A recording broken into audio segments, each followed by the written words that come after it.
कौन कौन से बताए थे? एक तो गुरुत्वाकर्षण बल बताया था मैंने। कौन सा बताया था? गुरुत्वाकर्षण। एक होता है विद्युत चुंबकीय बल, एक बताया था प्रबल नाभिकीय बल, एक बताया था दुर्बल नाभिकीय बल। तो उससे आगे हम आज कुछ फॉर्मूले पढ़ेंगे। तो आप बोलोगे सर फॉर्मूले तो हमें ये आते हैं, पर आप भूल गए होंगे, बहुत सारा टाइम हो गया उनको, फिर भी हम एक बार रिवाइज कर लेंगे। कुछ फॉर्मूले ऐसे भी हैं जो इसमें आप 11th में पढ़ोगे मैथमेटिक्स के अंदर, जो फिजिक्स के अंदर काम आते हैं। तो इसलिए हमें ये सारे फॉर्मूले मैं आज आपको एक बार लर्न करवा रहा हूँ। तो एक बार इनको लिख लेना और साथ में याद भी कर लेना, जिससे फिजिक्स में भी कोई टर्म डेरिवेशन वगैरह होते हैं तो उसमें क्या होते हैं, ये काम आते हैं। अब जैसे मैं बोलता हूँ आपको sin a + b, तो इस प्रकार के बहुत सारे फॉर्मूले हैं जो हमें फिजिक्स में भी पढ़ने वाले हैं और मैथमेटिक्स में भी पढ़ने वाले हैं। तो सबसे पहले हम छोटे छोटे फॉर्मूले देखते हैं। जैसे पहले फॉर्मूले की बात करता हूँ मैं, जैसे एक पढ़ा होगा आपने a + b का होल स्क्वायर। तो a + b का होल स्क्वायर क्या होता है, सभी को आता है, पर फिर भी हम रिवाइज कर रहे हैं। a² + b² + 2ab। दूसरा फॉर्मूला है a - b का होल स्क्वायर। a - b का होल स्क्वायर क्या होता है? a - b का होल स्क्वायर क्या होता है? a² + b² - 2ab। छोटे छोटे फॉर्मूले हैं जो आपको याद करने हैं। अब ये फॉर्मूले की अगर मैं बात करता हूँ तो a² - b², a² - b², ये क्या होगा? a + b और a - b। अब बहुत से लोग सोच रहे होंगे कि सर ये तो मैथ में आते हैं, पर ये फॉर्मूले फिजिक्स के अंदर भी काम में आते हैं। तो इसलिए मैं इनको एक बार मैं आपको याद करवा रहा हूँ। अगर याद नहीं है तो आपको याद कर लेना है। तो अगले फॉर्मूले की अगर मैं बात करूँ आपसे, जैसे मैं ऐसे लिख सकता हूँ कि इसको a + b का जो होल स्क्वायर है, तो a + b होल स्क्वायर क्या था? a² + b² + 2ab। अगर मैं इसको ऐसे कर दूं a² + b² + 2ab है, इसमें +2ab तो ऐड कर देता हूँ और -2ab इसमें मैं घटा देता हूँ। तो क्या हो जाएगा ये फॉर्मूला? इसको कैसे कर सकते हैं हम? अगर ये फॉर्मूला मैं इसको बनाना चाहूँ तो इसको मैं क्या बोलूँगा? अगर मैं a + b के होल स्क्वायर में +2ab और -2ab कर देता हूँ तो ये क्या बन रहा है? देखिए, इसको मैं क्या ऐसे लिख सकता हूँ क्या? a² इसको लिख सकता हूँ मैं a - b का होल स्क्वायर, और ये क्या हो गया? 2 + 2 4ab। आई बात समझ में? तो इसका मतलब क्या है? a - b का होल स्क्वायर प्लस 4ab क्या हो सकता है? इस प्रकार से भी हो सकता है। आई बात समझ में? या फिर मैं और इसमें करना चाहूँ, किसके लिए? a² + b² - 4ab। अगर इस प्रकार की कोई भी टर्म है आपके पास, तो उसमें मैंने क्या किया? +2ab और -2ab, कोई फर्क नहीं पड़ेगा इस समीकरण पर ये फॉर्मूला बन जाएगा नया। ये क्या बन जाएगा? ये नया फॉर्मूला। कौन सा बनेगा बताओ? देखो इसको मैं इससे, ये क्या बन गया? एक फॉर्मूला बन गया a² + b² + 2ab। क्या बन गया? ये a + b का होल स्क्वायर, और -2ab और -2ab कितना हो गया? -4ab। तो आपको याद रखना, कई बार फॉर्मूला आ जाता है, तो इस प्रकार से आप इसको ड्राइव भी कर सकते हो, चेंज कर सकते हो। अगले फॉर्मूले की अगर मैं बात करूं तो a + b का होल क्यूब, a + b का होल क्यूब क्या होता है बताइए? ये होगा a³ + b³ + b³ + 3ab bracket a+। अगर मैं बात करूं अगले फॉर्मूले की, a - b का होल क्यूब, ये क्या होगा? a³ - b³ - 3ab bracket a-। या फिर इसको आप और भी वहां ऐसे देख सकते हो, a³ + b³ ब्रैकेट ओपन कर सकते हो, 3 a square b 3a square B plus 3ab square. ये ऐसे भी हो सकता है, ऐसे ये भी हो सकता है a cube minus b cube minus 3a square B minus 3a square B plus 3ab square, ऐसे भी हो सकता है। तो इस प्रकार से, या फिर और भी फॉर्मूले हैं, ये सारे फॉर्मूले आपको याद रखने हैं, काम आएंगे, ये फिजिक्स में भी आएंगे और मैथमेटिक्स के अंदर भी काम आएंगे। तो और भी फॉर्मूले की बात करूँ आपके सामने, किसकी, a cube plus b cube, a cube plus b cube, ये होगा a plus b bracket a square minus a b plus b square. इस प्रकार से फॉर्मूला हो गया। और मैं लिखना चाहूं तो a cube minus b cube, ये क्या होगा, a minus b a square plus a b plus b square. आगे बच्चों समझ में, ये एक फॉर्मूले हैं आपके सामने जो आपको क्या करने हैं, लर्न करने हैं सारे। ए प्लस बी का होल स्क्वायर क्या होता है, या ए माइनस बी होल स्क्वायर क्या होता है। अब ऐसे कुछ फॉर्मूले और हैं, ऐसे फॉर्मूले कुछ और हैं जो हमें और याद करने हैं, तो इनको एक बार लिख लो। अगला फॉर्मूला मैं लिख रहा हूँ आपके सामने, एक होती है द्विपद प्रमेय। क्या होती है, द्विपद प्रमेय, इसको बोलते हैं बाइनोमियल थ्योरम।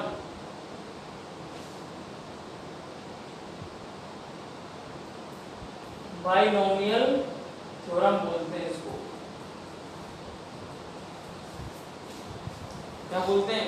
ये फॉर्मूले तो आपने लगभग 9th 10th में पढ़ लिए होंगे, पर कुछ फॉर्मूले ऐसे जो आपने अभी तक नहीं पढ़े वो मैथ में पढ़ेंगे 11th के अंदर, तो ये अलग से चैप्टर 11th मैथमेटिक्स के अंदर मिलेगा, पर फॉर्मूला इसका फिजिक्स में काम होता है, तो इसलिए हम कुछ फॉर्मूले काम आपको याद करवा रहे हैं। आइए बच्चों समझ में, तो किस प्रकार से हम फॉर्मूले याद कर रहे हैं इसमें। तो इसमें कैसे फॉर्मूला बनेगा, इसमें अगर आता है 1 प्लस एक्स की पावर n, इसमें ऐसे फॉर्मूले मिलेंगे आपको 1 प्लस एक्स की पावर n, तो इसका जो फॉर्मूला है वो होता है 1 plus N X plus n into N minus 1 upon factorial 2 into X square. देख लो फिर से, अब फिर आगे क्या होगा, n इंटू एन माइनस 1 तो है ही, n minus 2 upon factorial 3 into क्या होगा, एक्स क्यूब। ऐसे ये चलता जाएगा। आइए बच्चों समझ में बात, अगर ये 1 प्लस एक्स की पावर है तो क्या करना है, 1 plus N into X, plus n into N minus 1 X square upon factorial, इसको बोलते हैं फैक्टोरियल। क्या बोलते हैं इसको, ये जो सिंबल है ना इसको बोलते हैं। अभी आपको बहुत सारे सिंबल ऐसे आएंगे जो आपने पढ़े ही नहीं, इसमें बोलने में ही आपको अजीब लगेगा, पर अभी एक दो बार में आपको लर्न हो जाएंगे वो, तो इसको बोलते हैं फैक्टोरियल। क्या बोलते हैं इसको, फैक्टोरियल। और फैक्टोरियल का मतलब समझ लो अभी क्या है, अभी इतना समझ लो, जैसे मान लो आपके पास लिख रहा है फैक्टोरियल 3, क्या लिख रहा है, फैक्टोरियल 3, ये तो सिंबल हो गया फैक्टोरियल का, और 3 इसके अंदर लिख दिया हमने। तो इसको अगर मैं आपसे बोले इसका मान कितना होगा, ये क्या है, तो आपको कुछ नहीं करना है, फैक्टोरियल में जितनी संख्या लिखी हुई है ना उसका गुणा करते चलना है 1 तक, लास्ट तक, बस। ये जो मान है ये क्या होगा, फैक्टो कितना मान हो गया इसका, 6, इसको बोलते हैं फैक्टोरियल। जैसे अब मैं आपसे पूछूंगा फैक्टोरियल 5 का मान क्या होगा, तो आप आसानी से बता दोगे। आपको कुछ भी नहीं करना, बस 1 तक गुणा करते चलते जाना है उल्टी। आइए बच्चों समझ में, तो क्या हो जाएगा इसका मान 120। तो इस प्रकार से ये फैक्टोरियल है, बस। आइए बच्चों, अब आपको इसमें और भी फॉर्मूले बन सकते हैं। कैसे, ये n का मान प्लस भी हो सकता है और माइनस भी हो सकता है, कोई जरूरी नहीं। हम यहाँ तो प्लस है तो हमने प्लस लिख दिया। जैसे और मैं बताऊंगा, अगर ये मान छोटा हो जाए, x का मान कम हो, न्यून हो, तो हम केवल टर्म याद करेंगे। कैसे? जैसे मान लो आपको आ जाए 1 प्लस एक्स की पावर माइनस एन, क्या आ गया? अब पावर क्या आ चुकी है? माइनस की, तो अब फॉर्मूला क्या बनेगा? 1 माइनस एन, क्योंकि प्लस इंटू माइनस क्या होता है? माइनस। अरे आगे बात समझ में? इतनी टर्म यूज करेंगे, वैसे मोस्टली इतना टर्म यूज होगा। मैथमेटिक्स में तो ये बहुत सारी डेरिवेशन चलेगी आपकी, पर हमें छोटे तरीके से देखना है, अभी नॉर्मल तरीके से देखना है, बाकी इसका विस्तार आपको मैथमेटिक्स के अंदर मिलेगा। अगर आपको आ जाए फॉर्मूला और 1 माइनस एक्स की पावर माइनस एन, अब ये आ जाए, जैसे अब यहाँ क्या आ गया? माइनस आ गया, तो अब क्या होगा? ये 1 प्लस हो जाएगा, क्योंकि माइनस इंटू माइनस। यहाँ से देख लो ना, n इंटू एक्स क्या था ना, n इंटू एक्स, यहाँ प्लस है, ये भी प्लस, तो प्लस का आया। अब यहाँ देखो, यहाँ माइनस और यहाँ प्लस, तो क्या होगा? माइनस होगा, नहीं होगा? यहाँ माइनस और यहाँ माइनस, तो माइनस माइनस प्लस आ गया प्लस, और क्या होगा? n। आगे बात समझना है। और जैसे अगर आपको ऐसे आ जाए 1 माइनस एक्स की पावर n, तो अब क्या होगा? 1 प्लस इंटू माइनस क्या होगा? माइनस होगा, नहीं होगा? n। अरे यार ये कुछ बातें समझ में, इस प्रकार के फॉर्मूले आपको याद रखने, पर ये है क्या है? ये द्विपद प्रमेय है, तो ये द्विपद प्रमेय के क्या है? फॉर्मूले हैं। तो मेन फॉर्मूला तो इसका ये हो गया, क्या है मेन फॉर्मूला? 1 प्लस एक्स की power n, 1 plus N X plus n into N minus 1 X square upon factorial 2 plus n into N minus 1 N minus 2 X cube upon factorial 3। इस प्रकार से चलती जाएगी। आई बच्चों समझ में बात? तो इस प्रकार से ये क्या हो गए? कुछ फॉर्मूले हो गए। अगले फॉर्मूले की अगर हम बात करें तो होता है द्विघात समीकरण, कुछ फॉर्मूला और होता है द्विघात समीकरण, और पढ़ने वाले हैं जो भी आपने 10th में पढ़े उसको पढ़ते हैं हम। सबसे पहले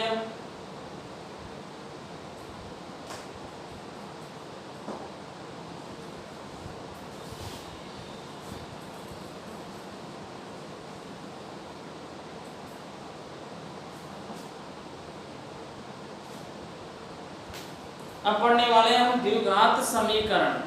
क्या पढ़ने वाले हैं? कुछ फॉर्मूले द्विघात समीकरण में भी होते हैं।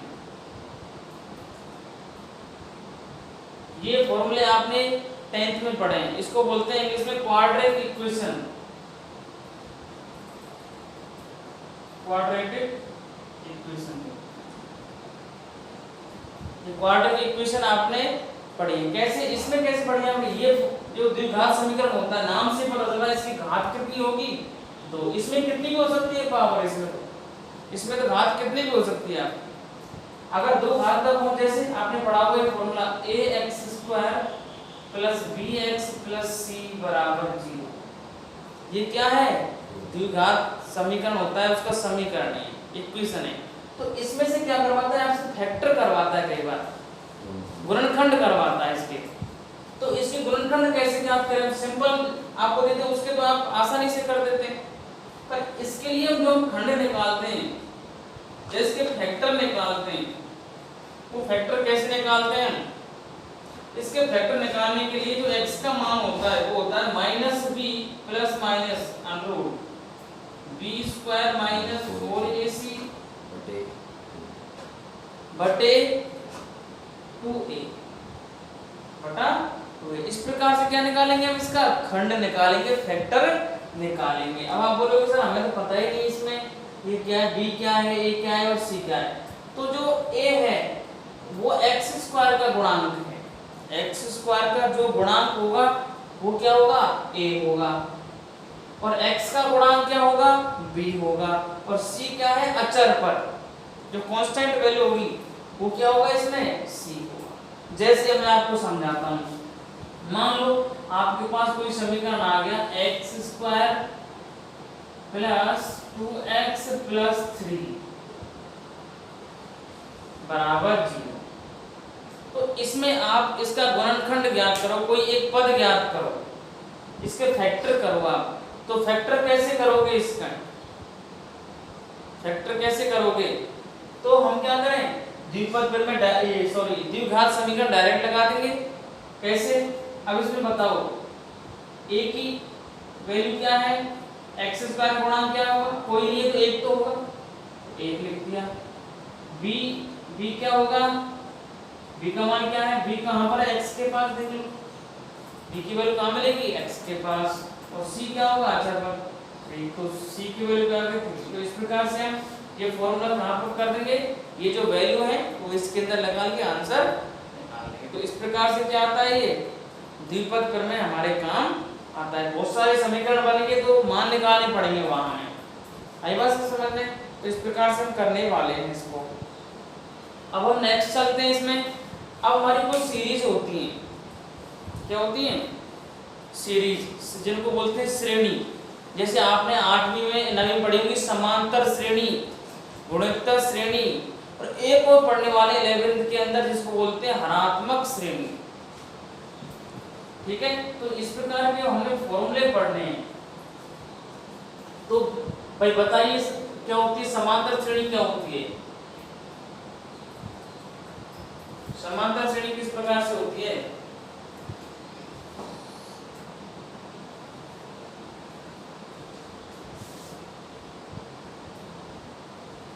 समांतर श्रेणी बताइए।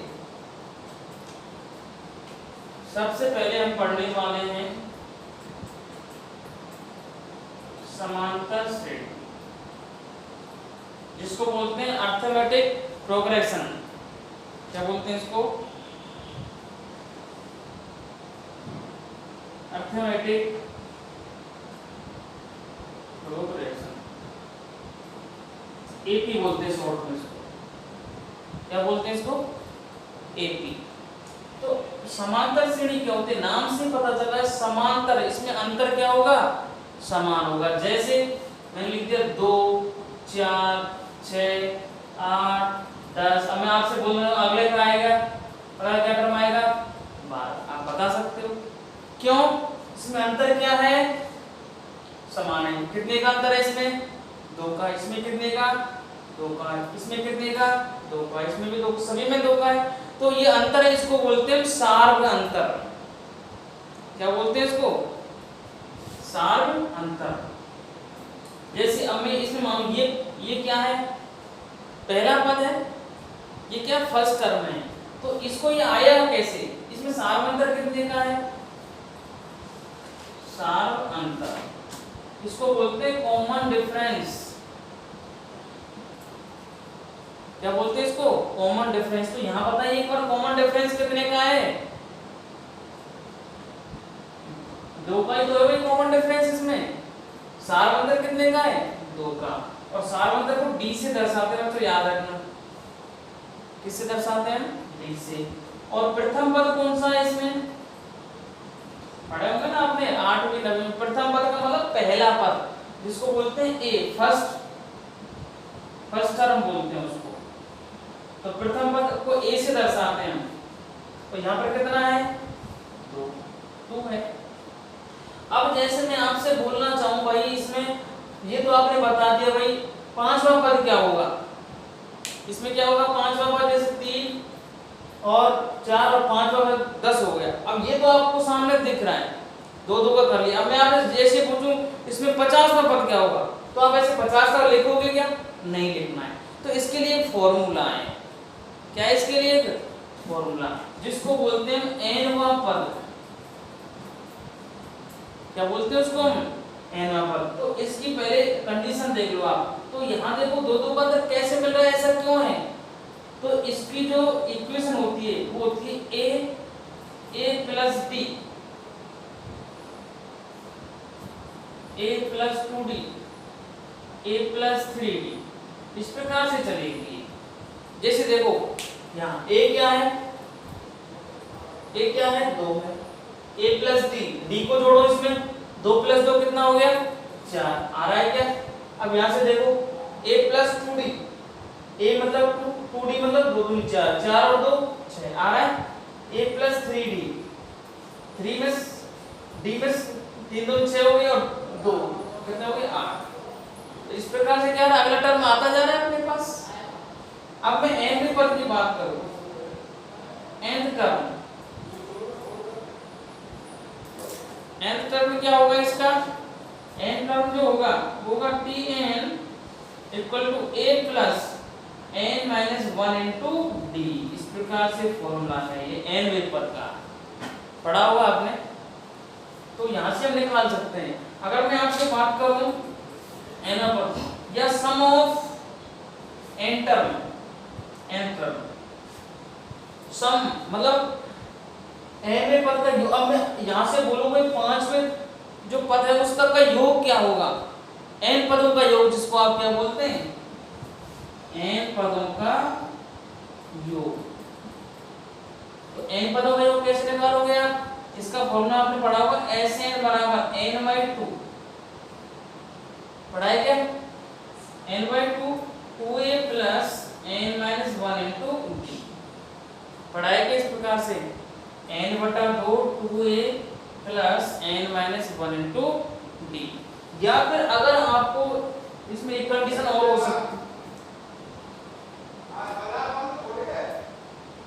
हो सकती है इसमें, अगर आपको एक प्रथम पद दे रखा है, क्या दे रखा है, प्रथम पद a और अंतिम पद क्या है, आपको एक दे रखा है l।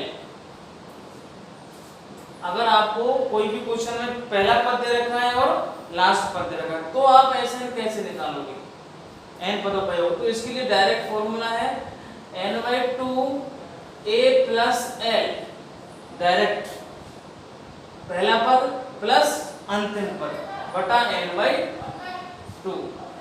इस प्रकार से हमें क्या करना है, फॉर्मूला ज्ञात कर देना है, फॉर्मूला ज्ञात कर देना है। तो हमने क्या पढ़ ली, समांतर श्रेणी। अब पढ़ने वाले हैं हम कुछ दूसरे नंबर की जो होती है वो होती है गुणोत्तर श्रेणी।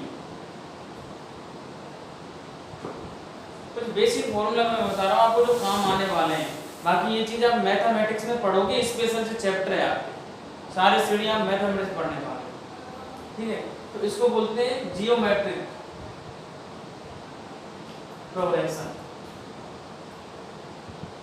इसमें कैसे होती है टर्म, जैसे इसमें मल्टीप्लाई में चलती है, जैसे 2 4 8 16, अब कितना आएगा 32। अब मैं आपको पूछूं कितना आएगा 64। कैसे बताया आपने, मल्टीप्लाई होगा, इसमें कितने का 2 का, इसमें कितने का 2 का, होता जा रहा है क्या। तो इस प्रकार से अब ये कैसे टर्म है, इजी आती है, जैसे AR स्क्वायर AR क्यूब, इस प्रकार से चलता चलेगा ये। तो इस प्रकार से जैसे इसमें हम बात करें तो ये तो इसका फॉर्मूला हो गया, सीरीज हो गई। कैसे हो रहा है ये n वां पद इसमें कैसे निकालें हम, इसके लिए n वां पद कैसे निकाला जाता है। तो n वां पद मतलब n टर्म। तो इसमें a क्या है, फर्स्ट टर्म है, a क्या है फर्स्ट टर्म में प्रथम पद। अब इसमें r क्या है, जैसे उसमें d था सार्व अनुपात या सार्व अंतर था वो, यहाँ पर r क्या होगा सार्व अनुपात, जिसको बोलते हैं कॉमन, यहाँ पर होगा ये फैक्टर। वहां तो था कॉमन डिफरेंस, वहां तो डिफरेंस देखते हैं हम, यहाँ क्या देखते हैं फैक्टर देखते हैं, रेशियो देखते हैं, या कॉमन रेशियो बोल दो इसको, फैक्टर ना बोलो रेशियो बोलो, रेशियो प्रॉपर रहेगा, कॉमन रेशियो, या इसको बोलते हैं सार्व अनुपात। अब ये कैसे निकालते हैं हम, ये निकालते हैं b/a से, जैसे 4/2, ऐसे 8/4 16/8। तो दूसरे पद में क्या करना है आपको, दूसरे पद में पहले पद का, तीसरे पद में दूसरे पद का, चौथे पद में तीसरे पद का, इस प्रकार से डिवाइड करके जो संख्या आएगी वो क्या होगा कॉमन रेशियो, सार्व अनुपात होगा। पढ़े होंगे आपने बेसिक फॉर्मूले। तो इसका हम n पर कैसे निकालते हैं, tn, इसका मतलब a × r n - 1। इस प्रकार से क्या करते हैं हम फॉर्मूला निकाल लेते हैं भाई, जैसे 5वां पद बताइए, 8वां पद बताइए, आई बस समझ। अब इसमें भी हम क्या करते हैं, सम ऑफ n टर्म, जैसे उसमें देखा था हमने n पदों का योग, n पदों का योग, इसमें भी देखेंगे n पदों का योग। तो इसमें कैसे निकालेंगे Sn, इसके लिए दो फॉर्मूले हैं यहाँ पे, a × 1 - r की पावर n अपॉन 1 - r। ये कब होगा, ये होगा आपका जब 1 इज ग्रेटर देन क्या है r। अगर जो आपका सार्व अनुपात है वो 1 से छोटा है, सार्व अनुपात क्या है 1 से छोटा, तो फॉर्मूला लगाएंगे हम ये वाला। और अगर r का मान 1 से बड़ा है, अगर सार्व अनुपात क्या है 1 से बड़ा, तो इसके लिए जो फॉर्मूला हम लगाएंगे वो कौन लगाएंगे, a × r की पावर n - 1 अपॉन r - 1। अब ये लगाएंगे फॉर्मूला, याद रख लेना फिर से।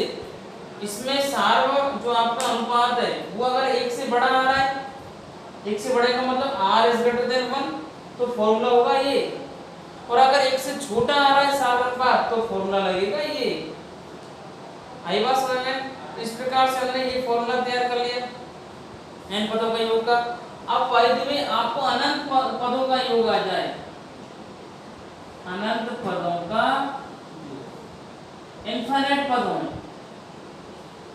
क्या हो इनफाइनाइट पद हो, तो उसके लिए फॉर्मूला कैसे ज्ञात करेंगे, तो उसके लिए हम ज्ञात करेंगे जो फॉर्मूला होगा वो होगा a अपॉन 1 - r।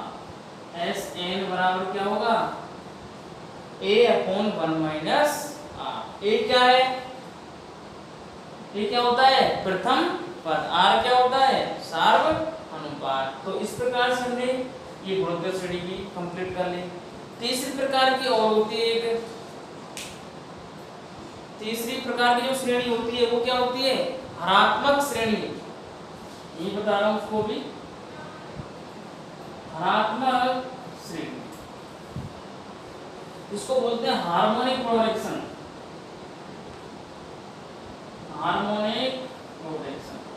आपको इसमें कुछ भी याद रखना है, बस इतना सा याद रखना है, ये जो समांतर श्रेणी थी उसका उल्टा होती है ये, समांतर जो श्रेणी है उसका क्या होगी, जस्ट अपोजिट होगी। और एक संबंध याद रखना है आपको इन तीनों में, gm² = am × hm। That means जो गुणोत्तर श्रेणी है उसका स्क्वायर जो होगा वो बराबर किसके होगा, समांतर श्रेणी इनटू हरात्मक श्रेणी के बराबर होगा। है बस समझ में। गुणोत्तर श्रेणी, जैसे मान लो आपको गुणोत्तर श्रेणी का मान दे दे और एक हरात्मक श्रेणी का मान दे दे और आपसे पूछे समांतर श्रेणी का मान क्या होगा, तो फॉर्मूला आपके सामने। और इन तीनों में सबसे बड़ी क्या होती है, गुणोत्तर श्रेणी होती है। उसके बाद कौन सी होती है, उसके बाद समांतर श्रेणी, और सबसे छोटी कौन सी होती है आपके, हरात्मक श्रेणी। आई बात समझ में भाई। सबसे पहले ए का मतलब क्या है आपका, अर्थमेटिक। अर्थमेटिक का मतलब क्या होता है, समांतर श्रेणी। और जी का मतलब क्या होता है, गुणोत्तर श्रेणी। तो समांतर सबसे बड़ी होगी, फिर गुणोत्तर, फिर आपका हरात्मक श्रेणी। तो इस प्रकार से ये संबंध भी याद रखना है। तो मैंने कुछ बेसिक फॉर्मूले आपको बता दिए, तो प्लीज इनको एक बार देखो, अच्छा लगे लाइक एंड शेयर भी करो।